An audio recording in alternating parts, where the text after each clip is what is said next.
I'm Forrest Saunders at the Capitol. Both of the candidates in the race for governor hitting the road in these final days. The goal, targeting voters getting as many as possible to turn out before November 8th. The Crist campaign claimed a Biden bump Wednesday morning. He was a great governor before, and they make him even greater governor again because of who he's going to be replacing. Officials say the president's visit a day earlier helped them raise $1 million.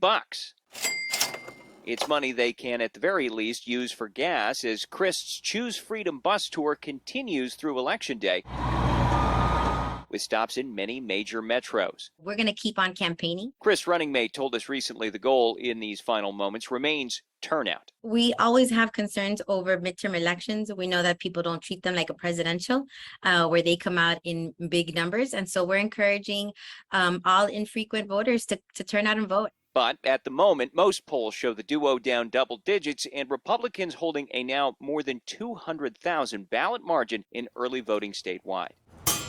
GOP turnout even leads in traditionally Democratic areas like Miami-Dade County. There, just 13 ballots separated the parties earlier Wednesday afternoon. You see great enthusiasm of Republican voters coming out to vote. Florida GOP Executive Director Helen Ferry says the party is making inroads with Hispanics and those coveted suburban mothers. She predicts a red wave is truly in store for Florida. The big bulk of it is actually going to come on November 8th, and so complacency is something that we have to be very careful about, and we just want to make sure that every voter who is intending to vote for Governor DeSantis and all Republicans down ballot are really strongly encouraged to do so. Hoping to avoid that complacency, the governor prepping for his own major trip across the state. Friday through Monday, he'll make a 13-stop Don't Tread on Florida tour, bringing along familiar GOP faces so good it's gotta be a sin. And country music artists.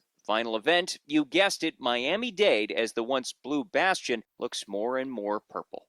So those are the final plans before Election Day, but what about election night? We do know that Crist and DeSantis won't be far from each other for watch parties. Crist is going to be in St. Pete, Ron DeSantis over at the Tampa Convention Center in Tampa.